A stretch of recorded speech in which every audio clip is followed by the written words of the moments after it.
Welcome to middle education. मेरे पास class 9th वाले बच्चों का बहुत ज़्यादा मैसेज आ रहा था कि सर आप 10th के बच्चों को ज़्यादा पढ़ाते हो, प्लीज़ हमारे लिए भी वीडियो बनाइए, हम भी अपने क्लास में टॉप कर सकें। तो फाइनली अब मैं तुम्हारे सामने हिंदी का फुल सोल्यूशन लेकर के आ चुका हूँ। इस वीडियो में प्रश्न क्रमांक 1 से लेकर के और आगे बढ़ते बढ़ते बढ़ते इन सभी क्वेश्चंस को कंप्लीट करेंगे और प्रश्न क्रमांक 23 तक का फुल सोल्यूशन देखने वाले हैं अथवा सहित। तो वीडियो में एंड तक बने रहना, सारे क्वेश्चन को बहुत अच्छे सॉल्व करेंगे और याद करने का भी प्रयास करेंगे। देखिए स्टूडेंट्स, आपके हिंदी का प्रश्न पत्र कुछ इस प्रकार से देखने को मिलेगा। यहाँ पर स्पष्ट रूप से मेंशन है कक्षा 9वीं अर्धवार्षिक परीक्षा वर्ष 2025-26 और हिंदी। अगर मैं हिंदी के पेपर की बात करूं तो 75 नंबर का हमारा पेपर रहेगा और समय 3 घंटे मिलेंगे। टोटल हमारे एग्जाम में 23 प्रश्न देखने को मिलेगा। आगे बढ़ते हैं तो यहाँ पर बहुत सारे निर्देश मेंशन है, जैसे सभी प्रश्न को हल करना अनिवार्य है। 1 से लेकर के 5 तक जितने भी क्वेश्चन रहेगा सभी वस्तुनिष्ठ प्रश्न रहने वाले हैं, मतलब 30 प्रश्न 30 नंबर का रहेगा। आगे कुछ आपको 2 अंकीय प्रश्न देखने को मिलेगा, कुछ मिलेगा 3 अंकीय और कुछ आपको 4 अंकीय क्वेश्चन भी देखने को मिलेगा। इस प्रकार से हमारे रहने वाला है प्रश्न पत्र। आगे बढ़ते हैं। हमारा प्रश्न क्रमांक 1 क्या कह रहा है कि सही विकल्प चुन करके लिखो। इसमें पहला नंबर कह रहा है कि कबीर दास की रचना है, इनमें से कौन सी रचना कबीर दास की है? ऑप्शन देखो, साकेत, बीजक, कुरुक्षेत्र, यामा। तो इसका सही आंसर लगाना है ऑप्शन नंबर बा, बीजक इज करेक्ट आंसर, यही कबीर दास की रचना है। दूसरा नंबर कह रहा है कि छायावाद के प्रमुख कवि हैं। छायावाद के कितने कवि प्रमुख हैं? तो 4 कवि प्रमुख हैं, ये आपको लिखना है। हमारा दूसरा नंबर कह रहा है कि कामयानी है खंड काव्य, महाकाव्य, मुक्तक काव्य, इनमें से कोई नहीं। तो कामयानी जो है वह एक महाकाव्य है, तो यहाँ पर ऑप्शन नंबर बा में टिक करेंगे। नेक्स्ट कहता है कि विभावानुभाव संचारी संयोगाद्रास निष्पत्ति, यह सूत्र किसका है? दांडी का है, भरत मुनि का है, आचार्य कौशिक या आचार्य भामा का है? तो यहाँ पर सही आंसर लिखना है ऑप्शन नंबर बा, आचार्य भरत मुनि। नेक्स्ट हमारा 5वां नंबर कह रहा है कि जहां किसी शब्द की आवृत्ति 1 से अधिक बार आए किंतु उसका अर्थ अलग अलग हो, वहां कौन सा अलंकार कहलाता है? तो यहाँ पर आपका हो जाएगा यमक अलंकार। इसका उदाहरण है जैसे कनक कनक ते सौगुनी मादकता अधिखाए, या पाए बौराय नर, या खाए बौराय। आगे हमारा 6वां नंबर कहता है किसी भी बात पर अतिरिक्त बल देने के लिए जिन शब्दों का प्रयोग किया जाता है उसे क्या कहते हैं? अगर किसी भी वाक्य पर आपको अतिरिक्त बल देना है उसे कहते हैं निपात शब्द। जैसे राम बाजार जाता है, मैंने साधारण वाक्य बोला, अब मैं बोला राम भी बाजार जाता है, तो मैंने भी जोड़ा, वो आपका निपात शब्द कहलाएगा। आगे कह रहा है प्रश्न क्रमांक 2, रिक्त स्थान की पूर्ति कीजिए। पहला नंबर कहता है लेखिका महादेवी वर्मा के बाबा फारसी और डैश डैश भाषा के जानकार थे। तो लेखिका महादेवी वर्मा के जो बाबा हैं वो फारसी और उर्दू भाषा के जानकार हैं, तो यहाँ पर आपको उर्दू लिखना है। नेक्स्ट हमारा क्वेश्चन क्या कह रहा है? नेक्स्ट कह रहा है दूसरा नंबर की संचारी भाव की संख्या कितनी है? तो संचारी भाव की संख्या 33 है, तो यहाँ पर आपको 33 लिखना है। तीसरा नंबर कह रहा है कि सच्चे प्रेमी को जब प्रेमी मिल जाती है तो सब विष क्या होती है? तो सब विष अमृत हो जाती है, तो आपको यहाँ पर अमृत लिखना है। नेक्स्ट हमारा कह रहा है चौथा नंबर कि महाकाव्य में जीवन का कैसा चित्रण होता है? तो महाकाव्य में जीवन का समग्र चित्रण होता है, तो आपको यहाँ पर समग्र या संपूर्ण लिखना है। चलिए इस प्रकार से ये होता है कंप्लीट। आगे बढ़ते हैं। नेक्स्ट हमारा 5वां नंबर क्या कह रहा है कि पात्रों के संवादों से प्रस्तुत रचना क्या कहलाती है? तो पात्रों से संवादों की प्रस्तुत रचना संवाद लेखन कहलाती है, तो आपको लिखना है संवाद लेखन। क्या लिखेंगे? संवाद लेखन। आगे बढ़ते हैं। नेक्स्ट 6वां नंबर कह रहा है रीढ़ की हड्डी एकांकी में कुल डैश डैश पात्र हैं, तो कुल यहाँ पर 6 पात्र हैं, तो आपको 6 लिख देना है। आगे हमारा प्रश्न नंबर 3 कह रहा है सत्य सत्य लिखो। लेखिका मृदुला गर्ग ने अपनी नानी को देखा था, तो नहीं देखा था उन्होंने अपनी नानी को, तो इसमें असत्य कर दोगे। जिस कारण मन में भाव जागृत होते हैं क्या उसे आलम्बन कहते हैं? तो बिल्कुल सही है, ये सत्य हो जाएगा। नेक्स्ट हमारा तीसरा नंबर कह रहा है कि कामयानी के रचयिता तुलसीदास हैं, तो बिल्कुल यहाँ पर असत्य हो जाएगा। नेक्स्ट हमारा चौथा नंबर कहता है कि दंड का विलोम सजा होगा, तो यहाँ पर आपको असत्य कर देना है। 5वां नंबर कह रहा है कि नानी के मन में देश के आजादी के प्रति जुनून था, तो बिल्कुल यहाँ पर सही कर देना है। नेक्स्ट कहता है कि शंकर बाबू वीकेंड पर घर आए थे, तो ये आपका असत्य हो जाएगा। इस प्रकार से केवल दूसरा और 5वां सही है, बाकी सब कुछ गलत है। आगे बढ़ते हैं। प्रश्न क्रमांक 4, सही जोड़ी बनाइए। यहाँ पर पहला नंबर कहता है बाख, तो बाख का हो जाएगा आपका कश्मीरी कवित्री, इससे मैच करना है, तो ये जाएगा पहले नंबर का। दूसरा नंबर कह रहा है सब विष, तो सब विष अमृत होय, तो ये हो जाएगा अमृत होय दूसरा नंबर। नेक्स्ट कह रहा है क्यों गाती है, तो इसका सही आंसर हो जाएगा कोकिला, तो ये हो जाएगा आपका तीसरा नंबर। नेक्स्ट कह रहा है कि ग्रामश्री, तो इसका सही आंसर हो जाएगा आपका सुमित्रा नंदन पंत, तो ये हो जाएगा चौथा नंबर। नेक्स्ट कह रहा है कि सर्वेश्वर दयाल शर्मा, तो इसका सही आंसर हो जाएगा आपका बाल पत्रिका पराग, तो ये हो जाएगा 5वें नंबर का। और अंतिम में क्या कहता है कृष्ण भक्ति, तो कृष्ण भक्ति थी मीराबाई, तो ये हो जाएगा आपका 6ठा नंबर। इस प्रकार से होता है कंप्लीट।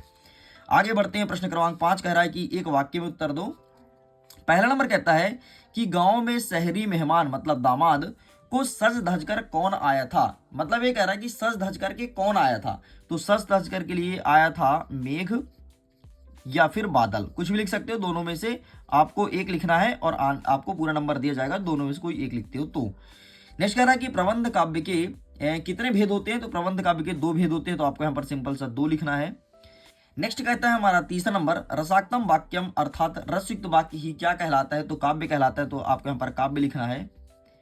नेक्स्ट हमारा कह रहा है संस्मरण किसे कहते हैं, तो संस्मरण क्या होता है, किसी भी चीज को आंखों देख करके लिखना संस्मरण कहलाता है, किसी के बारे में लिखना संस्मरण कहलाता है।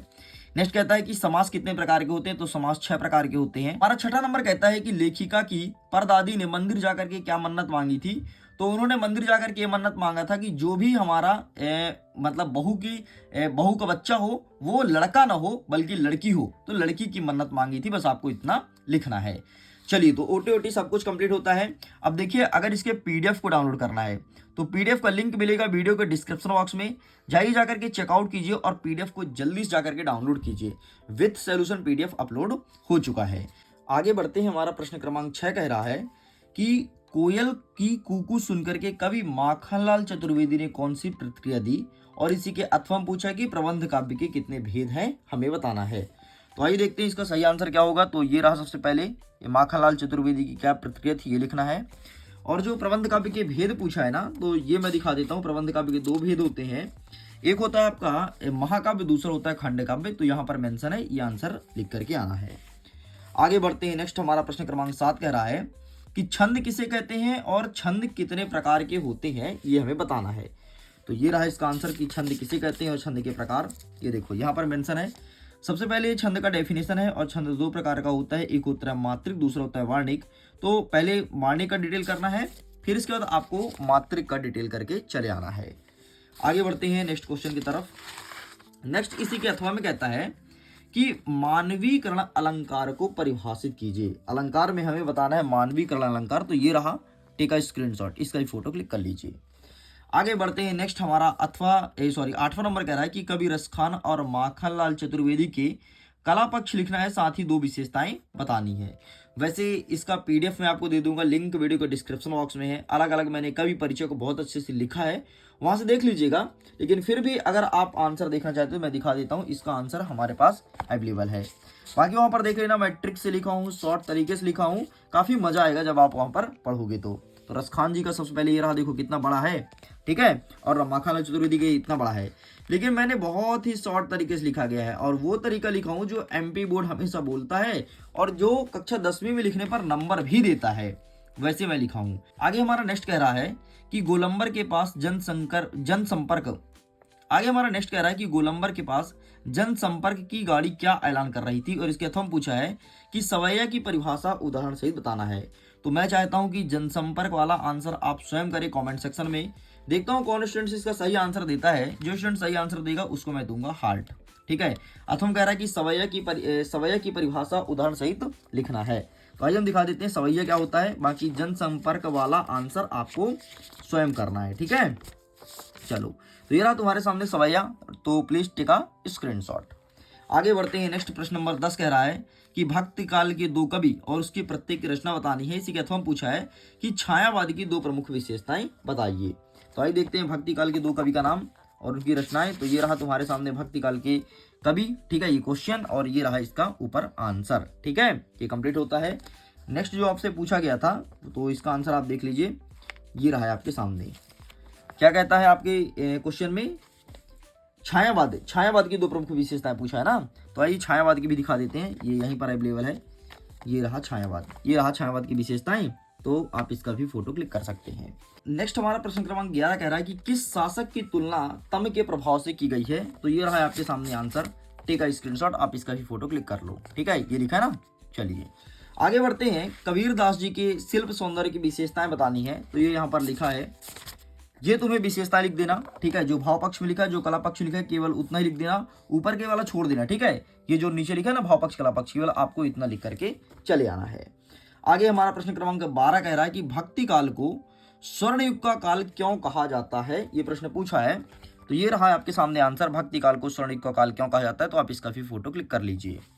आगे बढ़ते हैं। अथवा कह रहा है कि नई कविता के दो कवि का नाम और उसकी एक एक रचनाएं बतानी है। तो नई कविता के 2 कवि और उसकी एक एक रचनाएं, तो ये रहा है आपके सामने नई कविता के 2 कवि, है ना। यहाँ पर 4 कवि का नाम लिखा है और उसकी रचना भी सामने लिखी गई है। आगे बढ़ते हैं। प्रश्न नंबर 13 कह रहा है कि रस के प्रकार एवं उसके स्थायी भाव बताना है कि रस के कितने प्रकार होते हैं। अथवा में कह रहा है कि कवि के अनुसार हथकड़ियों को गहना क्यों कहा गया है। आइए सबसे पहले देख लेते हैं रस के कितने प्रकार होते हैं, फिर देखेंगे हथकड़ी को गहना क्यों कहा गया है। तो ये रहा है आपके सामने रस और रस के प्रकार, ठीक है। स्थायी भाव देख सकते हो, ये पूरा पूरा यहाँ पर लिखा गया है, ठीक। और रस का डेफिनेशन भी अगर देखना चाहो तो ये यहाँ पर अवेलेबल है। चलिए आगे देख लेते हैं क्या कहता है कि कवि के अनुसार हथकड़ियों को गहना क्यों कहा गया है। तो ये रहा है आपके सामने हथकड़ियों को गहना क्यों कहा गया, इसका आंसर। तो आप इसका भी फोटो क्लिक कर लो, ठीक। कवि के अनुसार हथकड़ियों को गहना क्यों कहा गया है।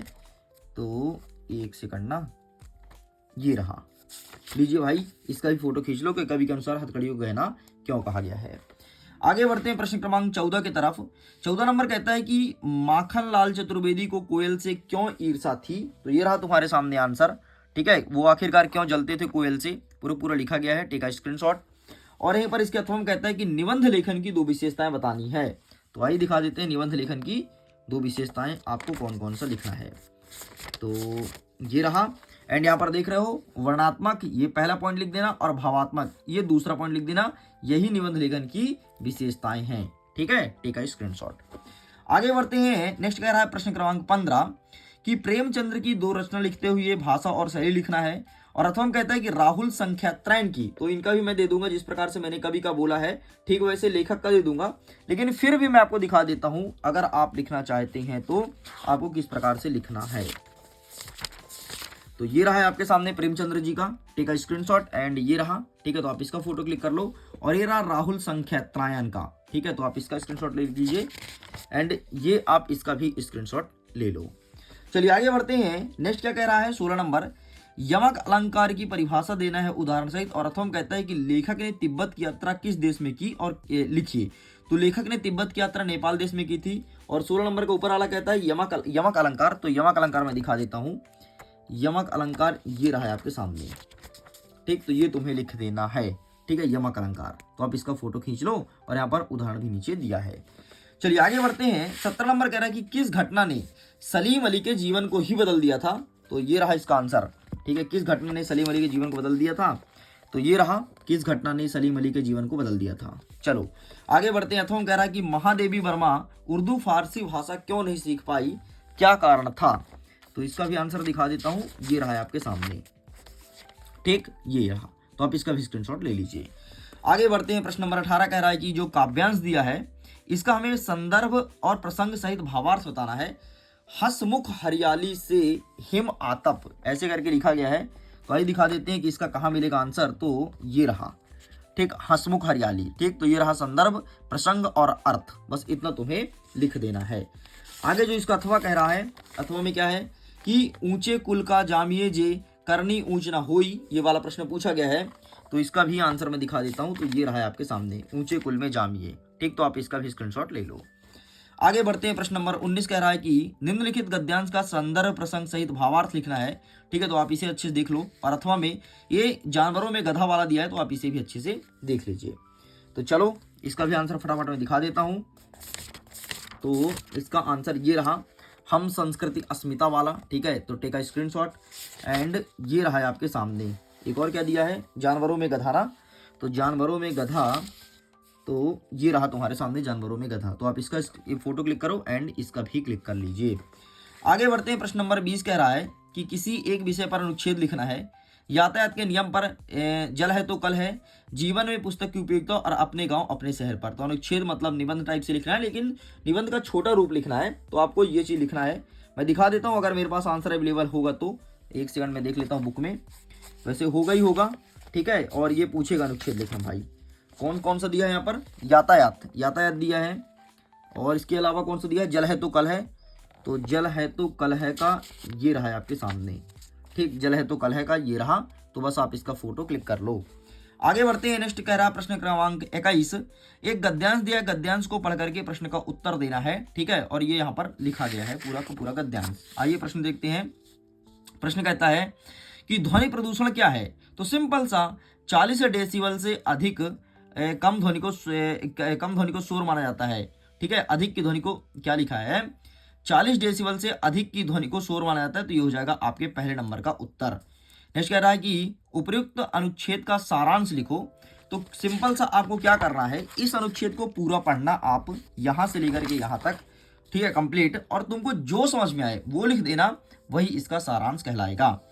नेक्स्ट कह रहा है कि उपयुक्त अनुच्छेद का शीर्षक क्या होगा। तो यहां पर आपको लिखना है ध्वनि प्रदूषण। क्या लिखोगे, ध्वनि प्रदूषण, बस इतना आपको लिख के कंप्लीट करना है। आगे हमारा अथवा कह रहा है कि जो जलबाद नाव में घर में बढ़ते दाम, दोनों हाथ उछालिए यही सयानो काम, ठीक है। पहला नंबर कहता है कि नाव में पानी बढ़ने पर क्या करना चाहिए। तो नाव में अगर पानी बढ़ जाए तो पानी को उछाल देना चाहिए दोनों हाथ से, ठीक है। तो ये तुम्हें लिखना है। घर में संपत्ति बढ़ने पर क्या करना बुद्धिमानी है। तो घर में अगर संपत्ति बढ़ जाए तो उसे क्या करना चाहिए, उसे सही कार्य में लगाना चाहिए। सयानो काम मतलब सही कार्य में लगाना चाहिए। और इसका भावार्थ क्या है, तो सिंपल सा आपको ये लिखना है कि अगर कोई नाव में पानी बढ़ जाए तो दोनों हाथ से, जिस प्रकार से हम नाव से पानी निकाल देते हैं, ठीक उसी प्रकार से अगर घर में संपत्ति अधिक आ जाए तो संपत्ति को हम सही कार्य में उपयोग लाएं। बस इतना आपको लिखना है। एक सेकंड में चेक कर लेता हूं, अगर इस बुक में अवेलेबल होगा तो मैं इसका आंसर भी आपके सामने रख दूंगा। नहीं है भाई, ठीक है। चलिए आगे क्या कहता है 22वां नंबर कि शाला त्याग प्रमाण पत्र हेतु विद्यालय के प्राचार्य को पत्र लिखना है। और अथवा कहता है कि अपने परीक्षा परिणाम की जानकारी देते हुए अपने मित्र को पत्र लिखना है। शाला त्याग प्रमाण पत्र वाला जो दिया है वो इसका शाला त्याग प्रमाण पत्र का तो ये रहा, ठीक है। ये टीसी वाला, ये पूरा पूरा छाप देना चुपचाप, ठीक। इसके बाद आगे कुछ नहीं है, बस इतना लिखना है। और जो अथवा वाला दिया है ना, तो यहाँ पर क्या दिया है, प्रथम श्रेणी में उत्तीर्ण होने के लिए मित्र को बधाई पत्र, ठीक है। लेकिन आपके जो प्रश्न पत्र में आया है वो है परीक्षा परिणाम की जानकारी देते हुए, तो सेम है, ठीक है। क्वेश्चन बस में चेंजेस है भाई। परीक्षा परिणाम की जानकारी मतलब पास हो गए, तो यही तुमको छाप देना है चुपचाप, और कुछ नहीं करना है। आगे हमारा 23वां नंबर कह रहा है किसी एक विषय पर निबंध लिखो। वृक्ष का महत्व, मेरी प्रिय पुस्तक, कंप्यूटर, आधुनिक युग का वरदान, अनुशासन का महत्व। तो मैं तो कहता हूँ तीसरा नंबर अच्छे से देख लेना, आपके पास बुक में अवेलेबल होगा तो ये तो आप देख सकते हो।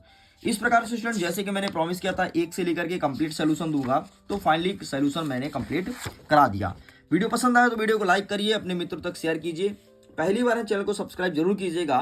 ठीक ऐसे ही मिडिल एजुकेशन आपके सामने कंटेंट लाता रहेगा। मैं वीडियो को एंड करता हूँ। Thanks for watching, bye bye.